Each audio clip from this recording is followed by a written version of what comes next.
We've all got that one friend who could impersonate practically everyone. In Hollywood, that person is Bill Hader, and these are his funniest moments. I go, what should I wear? And they go, well, Seth, what do you think? And he's like, I really don't give a shit. He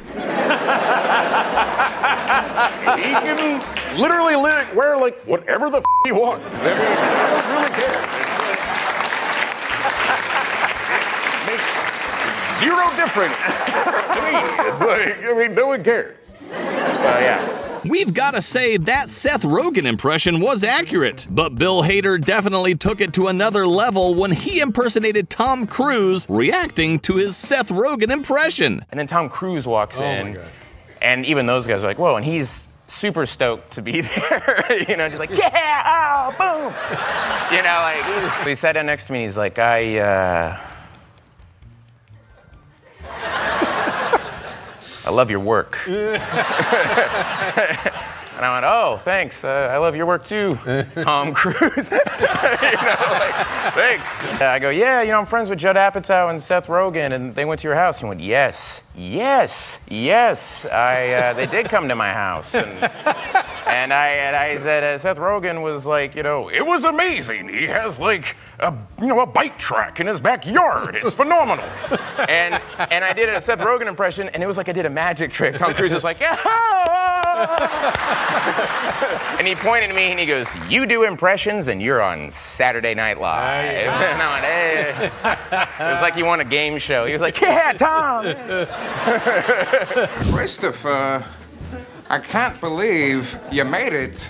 Is that you? Stanley, how's by you? Long time no see, big hug.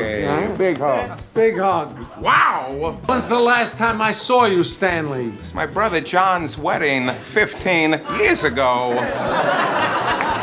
That wedding was so nuts. I recall we stole the ice sculpture. I wonder what happened to it. I don't know, it probably melted.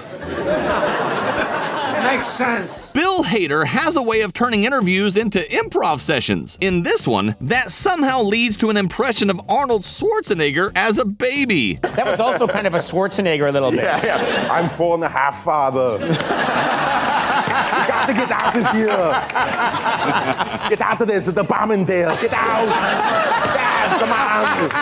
You got to go.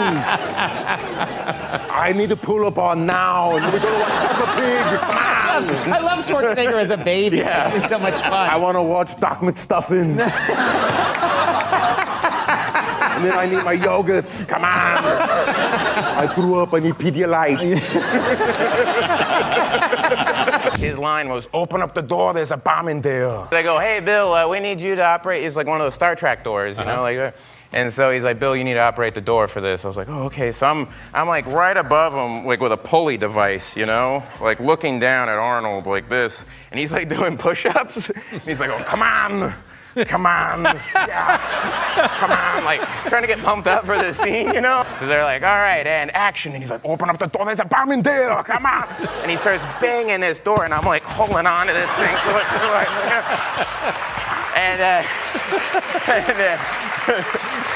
But now let's move on to the #1 victim of Bill Hader's mimicry, Al Pacino.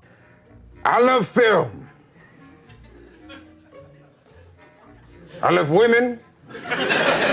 I love wine. I love kangaroos. Hey, why not? Open up! Yeah, whatever. I'm here.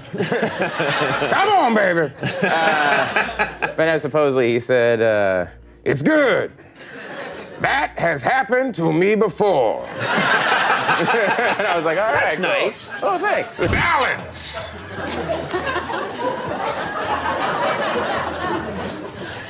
Balance.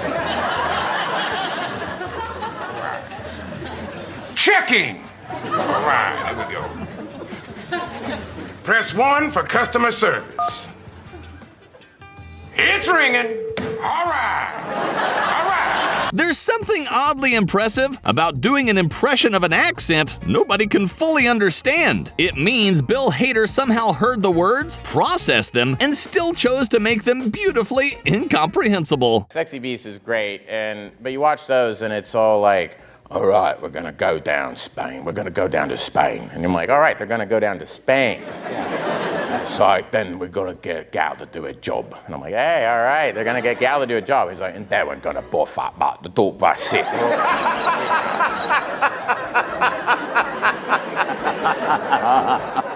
What? And then they're in a restaurant. I'm like, oh, they're gonna rob the restaurant. They're like, all right, well, the calamari. And I'm like, oh, they're eating at the restaurant. Oh, okay. Oh, they're on a plane. Okay, they're gonna hijack the plane now. This is what the story is about. And it's like, I like this plane. And you're like, oh, they're enjoying their flight. Not only do we love Bill Hader for his impressions, but also for the niche choice of voices he selects. John Malkovich is one of them. I understand you did a Malkovich impression to Malkovich? Yeah, I had to do a John Malkovich impression to him, which means I had to go and broach that. Like, is it okay if I do an impression of you? And he's like, yeah, no, yeah. And I was like, okay. And but the funny thing about John Malkovich is like he's a huge college basketball fan. I didn't know that. Yeah, and I didn't really know. I was like, yeah, do you like basketball? He's like, oh yeah, I think. And he's always like, you know, like drinking. You know, he's like, oh, I think Duke is really gonna give North Carolina a run for their money this year.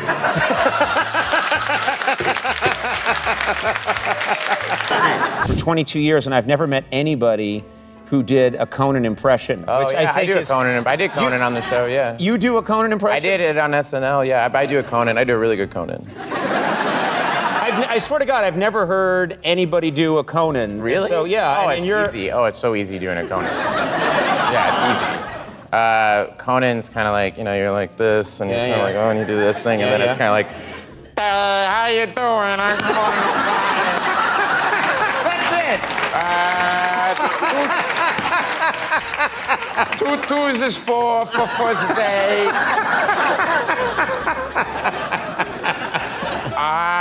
Conan O'Brien. That's eerie. That is so eerie. It's like you. Like, like how you eat, where it's just like. You know how you eat slow? I do not eat slow. If you've watched SNL or Portlandia before, you'll surely be familiar with Fred Armisen. This was the moment Bill Hader did an impression of him on Conan's show. Fred talks with his hands and he just talks about Portland all the time. He goes, oh, I love Portland. I fly over there. I have my apartment. I have my records. I go across the street. I have my apartment. Fly back. Great. And he's got the big glass. Big glass. He's like, it's great, dude. He goes through that all the time, dude. But when the person you're impersonating is also a comedian, you've got to be ready for them to fire back. Here's how Fred Armisen responded to Bill Hader's impression of him. Bill Hader from SNL was on this show, and he did an impression of me. He did an impression of you. Yeah. And it made you mad, this impression. It's just not fair. Yeah. I wasn't here to like defend myself. It's not what I do. That's not what I do. I never do anything like that. That's not my deal. But just to get him back. You want to get him back now? Yes. So Bill, whenever he talks, his kind of teeth are out here, and his hands are kind of like this. And one thing that he does is he kind of rediscovers bands that we all know already. Yeah. You know, so like he'll just go like, you know, I've been listening to Yes. You know, Yes was like Fragile. It's a pretty cool album. I really like it. So he's over here. I have noticed he does. Yeah. He's got a little bit of a like Mr. Burns on The Simpsons thing. Yeah. Where his hands just hang right here. Yeah. And then he likes to end things with a laugh. Like a little, you know, accent at the end of it. Yes. So that's my Bill. Okay, so you feel like you got it. Yes, thank you. Okay, apologies if you currently feel like you're caught in an infinite loop, but here's Bill Hader's impression of Fred Armisen's impression. Fred Armisen's impersonation of me is like this, and then I'm always just getting into some hugely popular band. He always goes, I just started listening to Bruce Springsteen. Now let's move over to Alan Alda, someone you'll definitely know if you've watched MASH before. But nobody captures his essence quite like Bill Hader. In this SNL episode, Hader imagined what it would sound like if Alan Alda auditioned for the role of Doc Brown. Alan Alda as Biff? That's great. Wait a second, let me get this straight. This morning McFly covered my convertible in horse manure, so now I have to beat him up and beat his dad up? Actually, they're the same age. They're the same, the dad and the son are the same age. Wow, well this is it's a real wild movie you guys are making here. Godspeed. I want in. Who do I Hey, what are you looking at, butthead? Hey, why don't you make like a tree and get out of here? That is a great line. That is so great, The stuff you guys are doing with the 50s and everything. I had jackets like this. Can you believe that? I'm the old guy, Alan Alda auditioning for Biff in Back to the Future. And I was like, hey, why don't you make like a tree and get out of here? I gotta tell you, this is just great. I love this. This is a great movie. Such a great impression. Nobody watches Jurassic Park and thinks, this needs more Al Pacino. Bill Hader, thankfully, decided to explore that possibility anyway. Welcome to Jurassic Park, you dumb. Mr. Pacino, this movie is supposed to be PG. PG? Well, that's gonna be a nightmare for this guy. No. All right. Which dinosaur do I buy the cocaine from? You're gonna order a lemonade for me, little child. And if you don't order a lemonade for me, you're gonna go right to hell. Oh, Harry Styles with a personal trainer. No, you could put more on than that. No, go ahead. You could put more on that. No, do it. No, try it. No, take it off. For some voices, staying in character is easy. Others are a bit more daring. For Bill Hader, his Californian persona seems to be the one that breaks him first. Get back on San Vicente, take it to the 10, then switch to the 4. 4 and 5. North, to Milan, where you belong.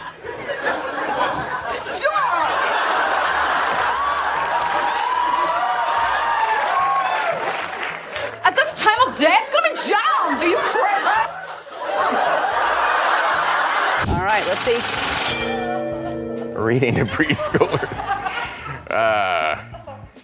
Puff the Magic Dragon huffed and puffed and then kept puffing and puffed some more, and then he got some Oreos with his friends and then puffed some more, and then he watched Jerry Springer for 5 days. Okay, Clint Eastwood, take 1. Welcome to Jurassic Park.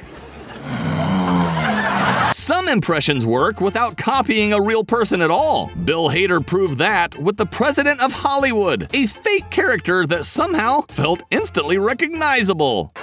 Before I start, I just want to say to everyone up here, you're welcome. In no other place but Hollywood could these 10 people make the kind of money they make and sleep with the kind of people they sleep with. And so, again, I say, you're welcome. Seth Rogen, you're welcome, you hairy Canuck. You are welcome. I, Hollywood, made the world accept you. I put you on a movie poster and I said, deal with it. And then I put Barbra Streisand on that poster and the world said, no. The guilt trip. Listen, if I wanted to watch 2 ugly Jews weaving through traffic, I'd watch Seinfeld's web series.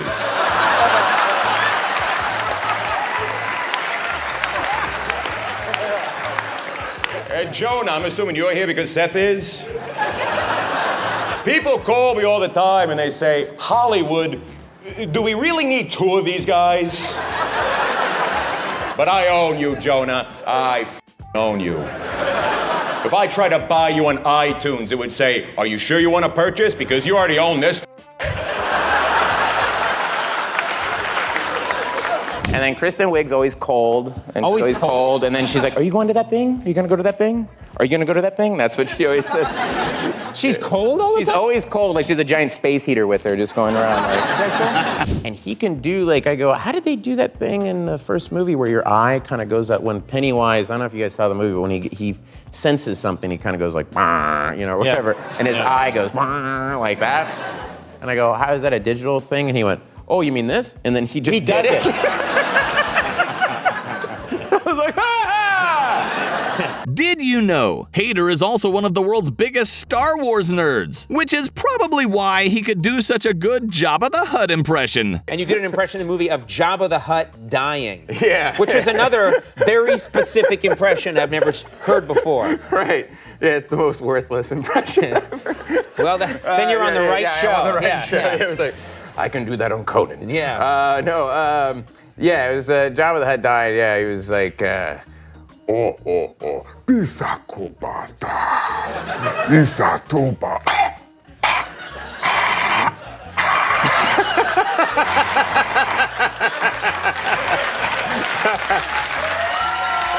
What is the Tauntaun again? Oh, the Tauntaun's a thing that like they ride in Hoth, the land of Hoth, in Empire Strikes Back, and it's like a. That was a ton. So I sat down with Lauren, and he talks like he tells you everything about Saturday Night Live, and it's the coolest thing. But I was so exhausted, and he talked the entire time, and he'd be like, "And that man was Chevy Chase." And then you wake up, and he'd be like, "And Dick Ebersol said, it's really your show." You wake up, and it's like, "And Ray Charles said they all owe me money." You wake up and he's like, "And that's how you grow blueberries in Maine." The sun is coming up. And I'm looking back and there's Fred and Seth sleeping all peacefully. And I'm like, oh gosh, this is gonna be a quiz, Like, now when did Chevy leave, Bill? Yeah, like stage fright and never went away. And then Lauren Michaels tried to help me after season 4. He went, you can work here as long as you want. And that was his way of like, chill the out. Yeah, I did him in my audition, and it was him with an expired gift certificate for a dozen donuts. Do you mind? He's like, I would like to buy a dozen donuts with this gift certificate. And I'd also like your biggest bottle of you, I'm sorry. I see. How much are the donuts without the gift certificate? I see. That was it. My small demographic. When I did Vincent Price on SNL, Lauren Michaels came up to me and he went, "I love this, but why now?" Larry is just, and if you can make Larry laugh, he's like,